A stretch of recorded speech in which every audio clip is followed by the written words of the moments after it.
नमस्कार, मैं doctor Ajit Tiwari, cancer surgeon Dehradun से। आज मैं एक बहुत ही अहम चीज़ पर चर्चा करने वाला हूँ। जब भी मैं अपने कैंसर पेशेंट्स का राउंड लेता हूँ वार्ड में, तो लगभग 40-50 मरीज रहते हैं हर बार। लगभग इन सभी पेशेंटों की एक सवाल तय रहती है कि डॉक्टर साहब, कैंसर के ट्रीटमेंट के दौरान या कीमोथेरेपी के दौरान या सर्जरी के बाद किस प्रकार का आहार लेना चाहिए, हमें डाइट कैसा है, क्या खाना चाहिए क्या नहीं खाना चाहिए। ये बहुत ही टिपिकल क्वेश्चन होता है जिसके कारण मेरी जो डेली राउंड्स होती है हॉस्पिटल की, वो काफ़ी लंबी खिंच जाती है। हर पेशेंट को ये चीज़ एक्सप्लेन करना एक मुश्किल काम है, स्पेशली बार बार। सो इसी वजह से आज मैं ये वीडियो बना रहा हूँ ताकि मेरे पेशेंट्स इस वीडियो को देखें और इसको समझें कि कैंसर के ट्रीटमेंट के दौरान हमारा आहार क्या होना चाहिए, हमें क्या खाना चाहिए क्या नहीं खाना चाहिए, किन चीज़ों से हमें बचना चाहिए कैंसर ट्रीटमेंट के दौरान। और इसके अलावा भी अगर कुछ सवाल होंगे तब उन्हें मैं राउंड्स पे उन्हें आंसर करूँगा। कुछ फिक्स्ड चीज़ें हैं जो सारे पेशेंटों को जानना चाहिए। इन्हें मैं 6 भागों में डिवाइड करूँगा। पहली चीज़ तो कैंसर के पेशेंट्स को खाना कैसे पकाना चाहिए, उनका खाना कैसा होना चाहिए, किस तरीके से पकना चाहिए, कितनी बार बनना चाहिए खाना। पहली चीज़ तो ये। दूसरी चीज़ कि अगर कैंसर के पेशेंट का आहार देखें, उनकी थाली में क्या क्या चीज़ होने चाहिए और क्या क्या चीज़ नहीं होनी चाहिए। तीसरी चीज़ जो मैं डिस्कस करूंगा वो है कि फ्रूट्स और वेजिटेबल्स के बारे में। कौन से फ्रूट्स अच्छे होते हैं, कौन से फ्रूट्स हमें खाने चाहिए और कौन से फ्रूट्स हमें अवॉइड करने चाहिए। चौथी चीज़ जो मैं डिस्कस करूंगा लिक्विड्स के बारे में। कौन से लिक्विड्स लेने हैं, कौन से लिक्विड्स नहीं लेने हैं, जैसे कि जूसेस हो गए, green tea, milk, butter milk etcetera. तो ये सारी चीज़ों पे मैं थोड़ा सा विस्तार से डिस्कस करूंगा। पांचवी चीज़ ये है कि शुगर के बारे में, मीठी चीज़ें खानी चाहिए कि नहीं खानी चाहिए। और अंत में मैं ये भी डिस्कस करूंगा कि कैंसर के पेशेंटों को फास्टिंग करनी चाहिए कि नहीं करनी चाहिए। तो चलिए चलते हैं हमारे सबसे पहले सवाल की ओर कि कैंसर पेशेंटों का खाना कैसे पकना चाहिए। तो सिर्फ कैंसर के पेशेंट नहीं, नॉर्मली जो हमारे घर में जो खाना बनता है उसे हमें अच्छे से पकाना चाहिए। कच्चा खाना ऑब्वियसली इन्फेक्शन को इन्विटेशन देता है, चाहे वो वेजिटेरियन डाइट हो चाहे नॉन वेजिटेरियन डाइट हो। खाना हमेशा अच्छे से पका हुआ होना चाहिए। पकाने से पहले उसे बहुत अच्छे से धोना चाहिए ताकि उसमें भी जो भी जंतु होंगे वो वॉश आउट हो जाए, जो भी केमिकल्स पेस्टिसाइड्स हो वो निकल जाए, और फिर हमें उसे अच्छे से पकाना चाहिए। हाँ, हमें काटने के बाद सब्जियों को नहीं धोना चाहिए क्योंकि उसके जो अंदर जो विटामिन होते हैं वो काफी लॉस हो जाते हैं। तो खाने को अच्छे से धोएं, फिर उसे काटें और फिर उसे अच्छे से पकाएं। और खाना जो है सुबह का बना हुआ खाना शाम को नहीं खाना है। कैंसर पेशेंटों को बासी हो जाता है, उसमें इन्फेक्शन हो सकता है क्योंकि हमारा देश जो है एक टेम्परेट एनवायरनमेंट में है, काफ़ी टेम्परेचर की मात्रा ज़्यादा होती है, जिस वजह से जो कीटाणु होते हैं वो जल्दी पैदा हो जाते हैं हमारे खाने में। तो जिस वजह से हमें खाना सुबह का शाम में नहीं खाना चाहिए। ज़्यादा से ज़्यादा डिफरेंस होना चाहिए खाने के तैयार होने से और उसकी कंजम्पशन खाने में, वो 6 घंटे का होना चाहिए, उससे ज़्यादा नहीं। दूसरा सवाल ये पूछते हैं कि हमारे खाने में हमें क्या इंक्लूड करना चाहिए। देखिए, इंडियन डाइट अगर हम एक थाली देखें तो उसमें हमें सब्जी दिखेगी, एक दाल दिखेगी, एक राइस का कुछ प्रेपरेशन होगा और रोटी दिखेगी। ये हमारा मेन स्टेपल डाइट है इंडियंस का ओवरऑल। और नॉन वेजिटेरियंस में एक आधा नॉन वेजिटेरियन कोई कंपोनेंट होगा। तो ये जो थाली होती है ये एक बेस्ट आहार है इवन कैंसर पेशेंटों के लिए। अब इसमें हमें चुनना पड़ेगा कि हमें दाल किस प्रकार की बनानी है, हमें सब्जी किस प्रकार की बनानी है, चपाती कैसी होनी चाहिए, राइस किस प्रकार की होनी चाहिए और नॉन वेजिटेरियन डाइट कैसी होनी चाहिए। हम एक एक कर इस पर आएंगे। पहले तो दाल, कोई भी दाल हम खा सकते हैं कैंसर के ट्रीटमेंट के दौरान। बस वो अच्छे से पकी हुई होनी चाहिए, पौष्टिक होनी चाहिए, बासी नहीं होना चाहिए। कोई भी दाल हम खा सकते हैं। ये पूछिए ही मत ही कौन सी दाल नहीं खा सकते।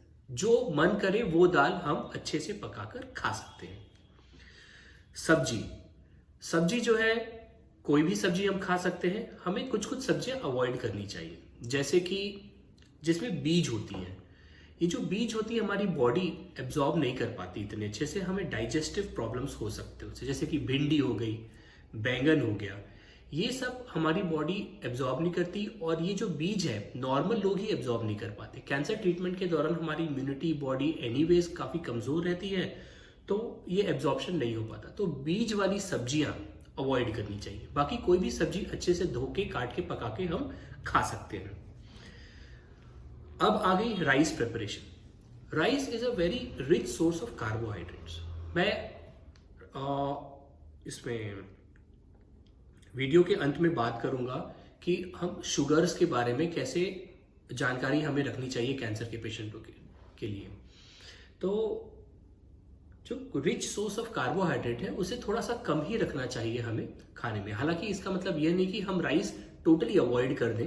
हम राइस एक लिमिटेड मात्रा में ट्रीटमेंट के दौरान खा सकते हैं। और अगर पेशेंट को कुछ भी नहीं पसंद आ रहा है तो ऑब्वियसली, और उसे अच्छा लग रहा है कि चलो मैं राइस ही खा लूं, मैं खिचड़ी ही खा लूं राइस वाली, तो वो खा सकता है। कोई कॉन्ट्राइंडिकेशन नहीं है, कोई मनाही नहीं है। जब कुछ भी मन नहीं कर रहा है तो राइस खाने का मन कर रहा है तो आप राइस खा सकते हैं। लेकिन ओवर ईटिंग नहीं होनी चाहिए राइस की, कि सुबह भी राइस खा रहे हैं, दोपहर भी राइस खा रहे हैं, शाम को भी राइस खा रहे हैं। एक मिक्स्ड आहार होना चाहिए आपका। फिर चपाती, हाँ चपाती होनी चाहिए व्हीट की, स्पेशली होल व्हीट होनी चाहिए, ताकि, और मैदा नहीं होना है। कोई भी रिफाइंड प्रोडक्ट्स अवॉइड करना है कैंसर के ट्रीटमेंट के दौरान, क्योंकि ये जो रिफाइंड प्रोडक्ट्स होते हैं ये हमें कॉन्स्टिपेट करते हैं, कब्ज प्रोड्यूस करते हैं, जिसके कारण कीमो के साइड इफेक्ट जो है वो बढ़ जाते हैं। और सर्जरी के दौरान भी तकलीफ हो सकती है, स्पेशली सर्जरी के बाद जब हमारे बाउल मूवमेंट्स अच्छे से नहीं आएंगे। सो ये रिफाइंड प्रोडक्ट्स जो होते हैं, मैदे वाली चीजें, वो हमें बिल्कुल भी अवॉइड करनी चाहिए। होल व्हीट की हम चपाती खा सकते हैं, स्पेशली फुलके पतले वाले। तो ये हो गया एक वेजिटेरियन थाली। नॉन वेजिटेरियंस, यस, वो भी खा सकते हैं। नॉन वेजिटेरियन आप घर पे जो पकता है वो खा सकते हैं, बाजार का बिल्कुल नहीं खाना है। अच्छे से धो के, अच्छे से पका के, ज्यादा मिर्च नहीं, ज्यादा मसाला नहीं, ज्यादा गरम मसाला नहीं, और ज्यादा तीखा नहीं। एक अच्छा पका हुआ नॉनवेज आप खा सकते हैं खुद के बनाए हुए घर पे। बाहर का खाना अवॉइड करना चाहिए हमें, क्योंकि बाहर के जो खाने होते हैं वो हाइजीनिक नहीं होते, अच्छे से पकाए नहीं गए होते हैं, उनके न्यूट्रिएंट्स वैल्यू हमें जो है कुछ पता नहीं होते हैं। सो हमें उन्हें हमेशा अवॉइड करने चाहिए, क्योंकि इन्फेक्शियस कॉम्प्लिकेशंस बहुत ज़्यादा हो सकते हैं बाहर के खाने में, स्पेशली कैंसर के मरीज जिनकी इम्यूनिटी बहुत कमज़ोर होती है। तो ये हो गया हमारी इंडियन थाली, जो कि एक अच्छा आहार प्रदान करती है कैंसर के पेशेंटों को। अब हम नेक्स्ट टॉपिक पे आते हैं कि हमें क्या सब्जी और क्या फल खाने चाहिए। सब्जी तो मैंने आपको बता चुके हूँ, जैसे कि कोई भी बीज वाली चीजें नहीं लेनी है, भिंडी बैंगन वो अवॉइड करनी है हमें। बाकी कोई भी सब्जी ले सकते हैं, अच्छे से धो के, काट के, पका के। Fruits, yes, fruits consumption allowed है, और फ्रूट्स इनफैक्ट लेने चाहिए कैंसर के पेशेंटों को। कोई भी फ्रूट ले सकते हैं आप, स्पेशली जो हम छील सके, क्योंकि जो बाहर की कवरिंग होती है उसमें इन्फेक्शन हो सकता है, बाहर का गंदगी हो सकती है, तो उसे धोना है, छीलना है और फिर खाना है। तो हम सेब ले सकते हैं, हम बनाना ले सकते हैं, हम कोई भी फ्रूट ले सकते हैं जिसे हम छील कर खा सके। बहुत सारे पेशेंट में अनार हम खा सकते हैं कि यस, आप डेफिनेटली अनार खा सकते हैं अगर आप उसे चू कर सकते हो। अगर आप उसके सीड्स को चू करके खा सकते हो तो डेफिनेटली आप अनार ले सकते हो। हालांकि अगर आप उसे चू नहीं कर सकते तो बेटर है कि उसे अवॉइड कर दें, क्योंकि अगेन वो बीज है, वो अंदर जाएगी, स्टमक को इरिटेट करेगी और आपको कब्ज हो सकती है या डायरिया हो सकता है। दोनों में से कुछ भी चीज आपको नुकसान ही करेगी। सो आपको सीड वाली चीजें अवॉइड करनी है। फिर जो बहुत मीठे होते हैं, जैसे पके हुए केले, ये अवॉइड करनी है, चीकू अवॉइड करनी है। मैं इस वीडियो में बार बार स्ट्रेस करूंगा कि हमें कोई भी चीज मीठा कम करना है कैंसर के ट्रीटमेंट के दौरान। तो कोई भी फल जो बहुत मीठा हो वो अवॉइड करनी है। यस, खट्टे वाले डेफिनेटली आप खा सकते हैं। इनफैक्ट खट्टे जो फ्रूट्स खाने से कीमोथेरेपी के पेशेंट के अंदर जो एक नौजिया होती है, जो एक लॉस ऑफ टेस्ट होता है, एक खराब सा टेस्ट हमारे मुंह में प्रेवलेंट होता है, वो बेटर हो सकता है। अगर आप साइट्रस फूड, खट्टी चीजें लेंगे तो अच्छा हो सकता है। हालांकि इसका ऑपोजिट भी हो सकता है, कुछ कुछ लोगों में नौजिया बढ़ सकती है, तो वो लोग वो खाना अवॉइड करना है, वो फ्रूट्स अवॉइड करना है। But most of the patients में आप साइट्रस फ्रूट्स ले सकते हैं, जैसे कि मौसम्बी हो गया, संतरा हो गया, कीवी हो गई, ये सब चीज़ें आप कंज्यूम कर सकते हैं और ये बेटर है कि आप इन सब चीज़ों को कंज्यूम करें अपने ट्रीटमेंट के दौरान। नेक्स्ट टॉपिक पे ये आते हैं कि हमें क्या लिक्विड्स लेनी चाहिए। देखिए, कैंसर के मरीज के जो खान पान है वो बहुत कम हो जाता है कैंसर ट्रीटमेंट के दौरान। मैं अपने मरीजों को हमेशा ये कहता हूँ कि आप कुछ खाएं या ना खाएं, आपको पानी जरूर पीना है। और कितना पानी पीना चाहिए? कम से कम 2.5 लीटर पानी आपको दिन में पीना ही चाहिए। 2.5 लीटर की बोतल रख लें अपने पास और रात होने तक ये खत्म हो जानी चाहिए। अब वो पूछते हैं पानी छोड़ के क्या हम जूसेस ले सकते हैं? आजकल मार्केट में पैक्ड जूसेस बहुत आते हैं। सो पेशेंट्स बहुत ज्यादा पैक्ड जूसेस पीने की कोशिश करते हैं, ये सोच के बिकॉज हम बीमार हैं हमें जूस का सेवन करना चाहिए। जूस जो है वो एक प्योर शुगर लिक्विड है। आप जैसे ही उसे पिएंगे शुगर कंटेंट आपके शरीर में बढ़ जाएगा। कैंसर के रिसर्च में ये प्रूवन है कि जो कैंसर के सेल्स होते हैं वो सिर्फ और सिर्फ ग्लूकोज पर ही निर्भर करते हैं। टेक्निकल डिटेल्स मैं नहीं शेयर करूंगा क्योंकि आप समझ नहीं पाएंगे, लेकिन कैंसर के रिसर्च में ये प्रूवन है कि कैंसर के सेल्स मेनली ये शक्कर पर निर्भर करते हैं अपनी जीवन के लिए। तो हम जितना शुगर खाएंगे उसका 70 से 80% वो कैंसर के सेल्स ले लेंगे और आपको सिर्फ 20% मिलेगी। सो कोई भी शुगर के जो प्रोडक्ट्स हैं वो आपको नहीं खाने हैं। मिठाई एक्स्ट्रा नहीं लेनी है, टेबल पर एक्स्ट्रा शुगर नहीं होनी चाहिए, प्योर जूस नहीं पीना है ज्यादा। आप उसका फल खा लीजिए भले, लेकिन जूस अवॉइड करिए। तो कोई भी चीज जो मीठी हो वो अवॉइड करनी है, इंक्लूडिंग जूसेस। अब पूछेंगे कि नारियल पानी पी सकते हैं? यस, नारियल पानी पी सकते हैं, बट हम नॉर्मली तो इतना नारियल पानी नहीं पीते, तो जरूरी नहीं है कि ज्यादा नारियल पानी पीने से आप ठीक हो जाएंगे, है ना। तो आपकी जो अगर आपको मन कर रहा है तो एक आधा बार आप नारियल पानी पी सकते हैं, बट ये एक रेगुलर सेवन से आप ऐसा नहीं होगा कि कुछ चमत्कार हो जाएगा आपकी ट्रीटमेंट। सो यस, आप अपने आप को हाइड्रेट रखने के लिए उसमें अच्छे इलेक्ट्रोलाइट्स होते हैं नारियल के पानी में, आप वो सब ले सकते हैं, बट ये नहीं है कि उसे अति कर दें, मतलब कुछ ज्यादा ही पीने लग जाए, डेली 4-5 गिलास नारियल पानी पिए, उससे कुछ होने वाला है नहीं। और इनफैक्ट वो भी एक शुगर का ही स्रोत है, शुगर का ही सोर्स है जो कि अंदर जाता है और एक इमीडिएटली हमारे बॉडी के अंदर शुगर बढ़ाता है। सो अगेन कैंसर के सेल्स को वो बढ़ाने में मदद करेगा। सो हमें शुगर के प्रोडक्ट्स को अवॉइड करना है कैंसर ट्रीटमेंट के दौरान। नेक्स्ट इज, क्या हम चाय पी सकते हैं? डेफिनेटली आप चाय पी सकते हैं, बस उसमें शक्कर कम डालिए, बाकी आप चाय पीजिए, कोई दिक्कत नहीं है। आप मिल्क ले सकते हैं, यस। अगर आपको लैक्टोज इंटॉलरेंस नहीं है तो आप डेफिनेटली मिल्क ले सकते हैं। अगर आपको ब्लोटेड फील नहीं कर रहा है मिल्क लेने के बाद तो आप मिल्क जरूर ले सकते हैं, कोई समस्या नहीं है उसमें। मिल्क से बेटर ये है कि आप बटर मिल्क लें। बटर मिल्क इसलिए अच्छा है क्योंकि वो फर्मेंटेड होता है। लैक्टोज इंटॉलरेंस में भी आप बटर मिल्क का सेवन कर सकते हैं। इनफैक्ट कीमोथेरेपी के दौरान ये प्रूवन है कि अगर हमारे शरीर में प्रोबायोटिक्स, वो ऐसे जंतु होते हैं जो हमारे आंतों में रहते हैं और हमारे डाइजेशन में वो मदद करते हैं। बटर मिल्क लेने से हमें वो जो प्रोबायोटिक्स हैं वो ज़्यादा मिलते हैं, जिसके कारण हमारी एब्जॉर्प्शन अच्छी होती है, हमारी डाइजेशन अच्छी होती है और हमें कब्ज की शिकायत भी कम रहती है। तो मैं अपने मरीजों को हमेशा एनकरेज करूंगा कि वो 2 या 3 गिलास बटर मिल्क खाने के साथ जरूर लें। हर खाने के साथ एक आधा ग्लास बटर मिल्क वो ले सकते हैं। तो दिन में 2 से 3 गिलास वो ले सकते हैं बटर मिल्क।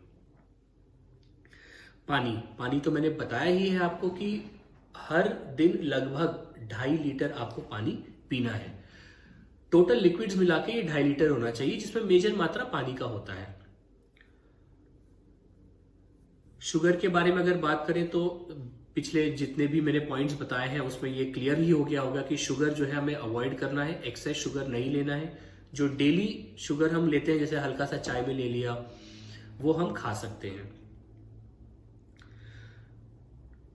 कुछ पेशेंट्स हमें ये भी पूछते हैं कि क्या हम कैंसर के ट्रीटमेंट के दौरान फास्टिंग कर सकते हैं कि नहीं। ये एक ऐसा टॉपिक है जिसका आंसर अवेलेबल नहीं था अभी तक। हालांकि अभी एक रीसेंट रिसर्च हुई है, एक रैंडमाइज कंट्रोल ट्रायल है फेज 2, जिसमें उन्होंने पेशेंटों को कीमोथेरेपी के दौरान फास्टिंग रखवाई।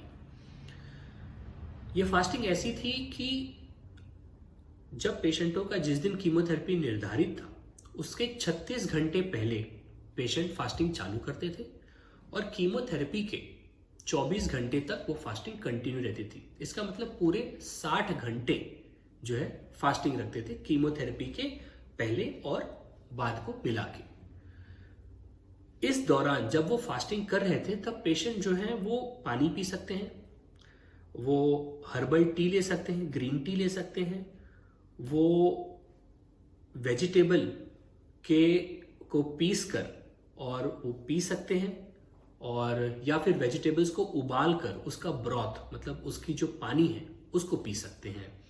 टोटल मिला के 350 किलो कैलोरी तक वो दिन में ले सकते हैं, सिर्फ 350 किलो कैलोरी। सो ये 60 घंटे की जो टोटल फास्टिंग जब उन्होंने की तो उन्होंने कंपेयर किया उस ग्रुप से जो फास्टिंग नहीं कर रहा था कीमोथेरेपी के दौरान, तो उन्होंने कुछ चौंका देने वाली रिजल्ट्स लाए। ये रिजल्ट्स ऐसे थे कि जो पेशेंट फास्टिंग कर रहे थे वो ज्यादा टॉलरेट कर पाए कीमोथेरेपी को, उनके साइड इफेक्ट्स भी कम थे और उनकी टॉलरेंस लेवल ज्यादा बेटर थी। हालांकि उसमें ये कोई रिजल्ट नहीं दिया है कि उनकी सर्वाइवल मतलब कि उनकी बीमारी कम हुई या नहीं, ये नहीं बताया गया उस स्टडी में, क्योंकि अभी उसके फॉलोअप स्टडी बचे हुए हैं। इसलिए जो शुरुआती रिजल्ट्स है वो उन्होंने बताया कि कीमोथेरेपी ज्यादा अच्छे से पेशेंट्स बर्दाश्त कर पा रहे थे। अगर इस स्टडी का लिंक चाहिए तो नीचे लिंक में ये मैं भेज दूंगा, जो भी लोग रेफर करना चाहते हैं इस स्टडी को वो उसे पढ़ सकते हैं। अब इस स्टडी की वजह से फास्टिंग करनी चाहिए या नहीं यह तय कर पाना अभी भी मुश्किल है, क्योंकि बहुत सारे और स्टडीज जब होंगे और जब इस बात को प्रूव कर दिया जाएगा कि फास्टिंग करने से कीमोथेरेपी के साइड इफेक्ट्स कम होते हैं, उनकी टॉलरेंस लेवल बेटर होती है, तभी हम इसे रिकमेंडेशंस में लागू कर पाएंगे। फिलहाल यह सिर्फ एक ही स्टडी है और एक ही स्टडी के बेसिस पर हम कोई मेजर गाइडलाइंस नहीं बता सकते। तो हाँ, अभी भी यह सवाल जो था कि क्या हम फास्टिंग कर सकते हैं कीमोथेरेपी के दौरान, ये अभी भी अनआंसर्ड ही रहेगा। ट्रीटमेंट के दौरान पेशेंट खाना कम ही खाते हैं तो उनकी डाइट जो है वो काफी कम हो जाती है। मैं हमेशा उन्हें कहूंगा कि खाना जो है आप थोड़ी थोड़ी मात्रा में, अगर आप दिन में 3 बार नॉर्मल मील्स नहीं ले सकते तो आप 2-2 घंटे में थोड़े थोड़े आहार लीजिए।